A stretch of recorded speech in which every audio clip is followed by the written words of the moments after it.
Hey guys, it is Vera, and I decided to do a live today because I am actually going to do a YouTube video on this, but I thought it would be really great to do a live as well because this is something that I know a lot of people are sort of having some struggles with, especially me. We are all we went from the baby stage and now we're sort of pushing out into that tween and teen stage. And when you are raising a teen, it is very different than raising a toddler. And so I have there's ups and downs with it, and I'm taking notice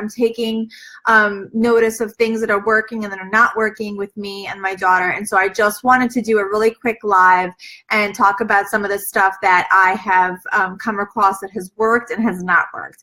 And actually, if you guys have any tips that you'd like to share, please feel free to comment below, because I know many of you have passed this stage and are moving on to sort of the college years and know a lot more than I do. But I'm in the thick of it. I'm in the weeds right now, so to speak. And so just this morning, my husband and I were having a conversation about my daughter. And so there's just some takeaways that I have from that whole process that I thought we could discuss as a community.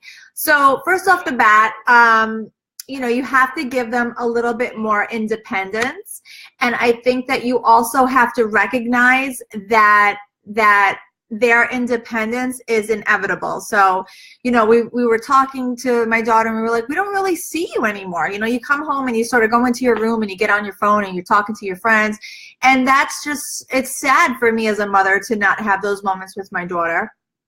But it's common and it's normal, and it's not a new normal. Hey Rosalie, it's a new normal that I sort of have to adjust to and say, okay, well, she's not going to want to spend every waking second with me as she used to when she was younger. Now she sort of has her own world, and she has things that she's very much interested in and she wants to connect with after school, and I have to respect that and I have to give her space. Having said that, when you don't have a lot of alone time anymore with your children, you can definitely schedule some special time together. So maybe some notes that I took this morning was, okay, so I might not get her every day after school, but we should really put on the books that we're going to go for a walk together, or go get our nails done together, or go do something to reconnect us in some way, because it looks like she's drifting a bit just because of the natural growth and evolution of a woman. Another big thing that I'm trying to learn with raising teens and tweens is to really try to stay out of their way. I think the biggest problem that we have as mothers and parents in general is we're always eager to fix things. We're always wanting to help, and here's what I would do, and here's how I did it when I was younger, and so on and so forth. And while we should be there to and to listen and to empathize and to hear, if they're not specifically asking for help, then maybe we should sort of take the temperature of the water and say, maybe this is something that they should sort of pan out on their own, see how it is, see if they could figure it out. We have to give them some space and let them be able to figure things out on their own. If we're constantly diving in and helping them fix problems with friends by calling moms and whatever, I mean, how will they ever really grow to be able to handle these things on their own? So I'm really trying to get out of her way. I mean, get out of her way is basically a blog post that's coming up on my blog next, which is sort of how this really whole live came to be, because in my head today, I just said, I have to get out of her way. And that's sort of how this whole thing sort of started with me. In my town in particular, we're very big sports town, and for a while there we were sort of pushing that on her, and when she was really young, like not much older. But I think also in the tween years, don't let them figure out what it is that they want to do. Like, are they into the arts? Are they into graphic design? Do they want to be a fashion designer? Do they want to get to know more about fabrics, or whatever the story is? Do they want to cook? My daughter's really interested in baking. Sort of listen to them. Hey, Joe. listen to them and let them sort of figure out their own space. Don't always be like, hey, your two friends are joining so-and-so summer program. Do you want to go with them? Because it's a great carpool for me to be in.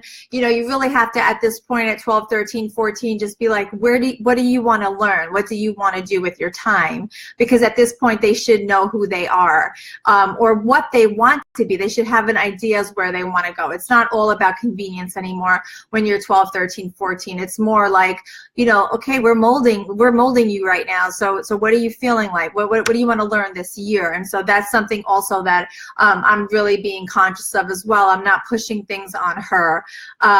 Several tween grandkids. So Vicki, you have a lot to say about this, right? I need all the advice I can get.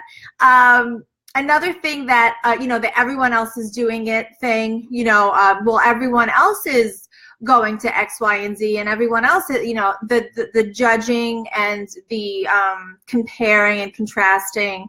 I think they're already filled with so much self-doubt and you know, discouragement, and you know, that's the time where they don't like their bodies. That's when the messages start getting played into their heads from media, and so everyone else is doing it. Like, what is that helping anybody? I don't know what that would help anybody. Vicki has 17 grandkids. God has blessed you, Vicki. Oh my goodness, I love that. Another thing that I really want to try not to say anymore, because I do this all the time. Well, when I was your age, I do that all the time. And I need to absolutely stop doing that. When I was your age, I did my homework as soon as I can. When I was your age, and she's not me. And I think, you know, that's something as a parent, I have to just go stop comparing how you were in school. You had this many friends, you had this circle, you handled playdates this way. You know, that's because I'm a whole different person. We're not the same people. And again, I think that's to a negative when parents do that. When I was your age, I don't think of Shannon, everyone does it. I do that a lot. This is one of my worst things that I think I do, as far as like ruining her psyche, is when I was your age. I have to stop saying that. You know, fighting. We fight. We're getting into a lot of arguments right now over the most ridiculous things because she doesn't listen. You know, there's like 5 rules that I want her to do in the house. Make the bed before you go to school. Like, you know, nonsense like that. Like, anybody can sort of process that and remember it, but teens and tweens, they don't remember these things. It's just, I don't know, they're not old enough yet, or maybe I don't know what it is. I'm not going to make excuses, but am I going to blow my lid every time that she doesn't make her bed? Is that worth my energy? Is that worth starting off the day with a big, huge argument because you're not doing one of your chores yet again? I don't know. I think we can talk about that both ways. Do I fight with her every day until she does it and then she absolutely hates me? Or is that really not a big deal? And I'd rather save that energy and that big discussion for something that is of more value. So to me too, it's like, I don't think I need to fight every fight. So the things that I deem important and they should happen because as a parent, these are the things I want to happen. Are they worth me to blow up every single time, every single day, every single morning? What is that doing for us as a family? I don't know. I don't think it's helping anybody. So do I lean up a little bit and say, okay, like she doesn't make her bed before school. She always forgets. I'm going to make her bed as soon as she comes home from school. Is that the middle ground? Is that where we can meet? I mean, these are the things that I have to start looking at. I have to start making it a little bit more comfortable and stress-free for everybody before we walk out the door, because it's always something. I really feel like it's always something. With the comparison, Vicki said she can't compare kids with her son. That's a very good point. You know, you can't even compare siblings with siblings. So, you know, another thing is what we'll do is I have a child. My middle child is pretty, you know, he gets it. He gets it very quickly when it comes to school. And then she needs a little bit more help. And so we, you know, we're going, well, you know, what happened here? He came home with a 98. You came home with an 80, you know, and what is that doing to anybody? How is that helping anybody in the world? And so, you know, you have to start really hearing what you're saying, because they're almost like cracked eggs at tweens, right? You don't want to shatter them.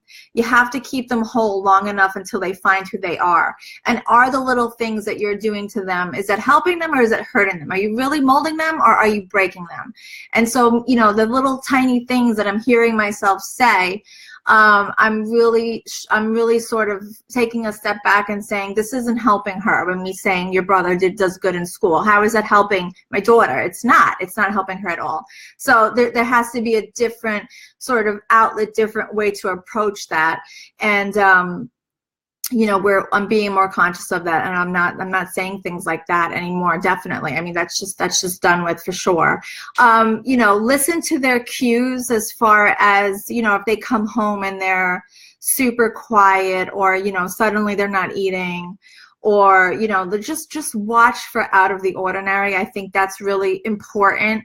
Oh, Rosalie said she's gotten called out. Yeah, I mean, because I know that hurts. I'm sure that hurts, you know, and I'm sure the older they get, the more aware of it hurting. Maybe now she's not really understanding that it's hurting her, but I think by 16 they're really aware of who they are.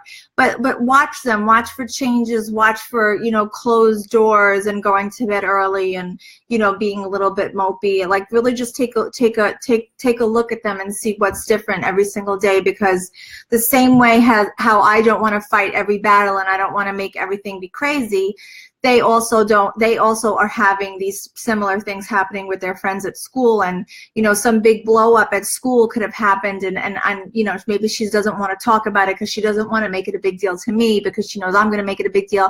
I'm trying to simmer everything down so I can be an open, available resource for her. And if I'm always, what did she say? Well, what did you say?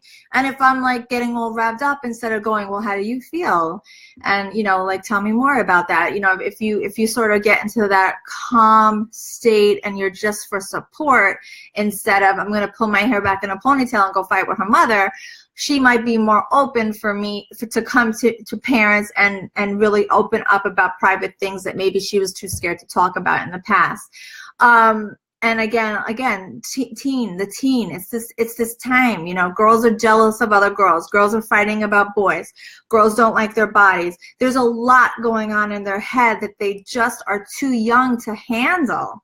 You know, why is this girl not being nice to you? Well, let's think about what's happened the last couple of weeks. What has she said to you? What has she done? Where have you been? And we, you know, I try to break things down with her to make her see the bottom message, the underlying message, the cause, you know, and then hopefully she learns from that and she moves on. And hormones, yes, Vicki. I mean, 110%, 110%. I said this a little bit in the beginning when I said get out of their own way, but let them solve their own problems. And this was starting to be like for homework, like let them do their own homework, but also, like, I just want to reiterate it one more time. Like, you have to just let them handle the little things. I'm not saying the big things. If there's a really big problem going on in school, you know, there was something going on with my daughter that was happening this year, and I said, well, just, you know, instead of me doing it, I said, you should go to the guidance counselor, and you should talk to the guidance counselor, and you should have a discussion, and you two should figure out how you two should push forward with this, because I was really trying to give her some responsibility in the situation, and I still follow up on it. You know, how's it going? How's this happening? Did he talk to you? Did she talk to you? What's going on? Is everything okay? But she had a little bit of ownership in that, and so I think that when you take ownership in something, you take pride in it. You take take it more seriously. It wasn't just handed to you on a platter. And I do still follow up, but it is her thing. It was her thing. And the last thing that I'm going to say, just one more thing before I go, is to compliment her. And again, this is something I was thinking about today. Like, you know, the first thing I do when she comes out, I'm going, oh, your hair is a mess. Go comb your hair. You can't go to school with that hair. That's what she hears from me. In my head, I love you. I love you. She's my everything, my first daughter, my child. I love you. You're so beautiful. Oh my gosh, I can't stand you. You're so beautiful. This is what's in my head.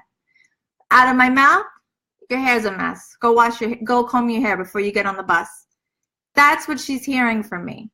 And so even that, me sitting back going, what did I tell her before she went to school this morning?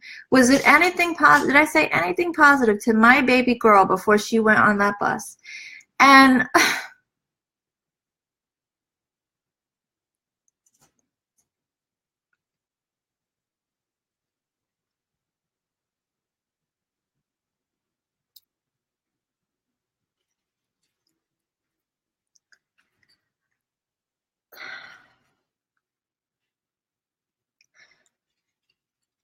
I just think we have to, I'm sorry. I just think we have to try to be kinder to children. That's all I'm going to say.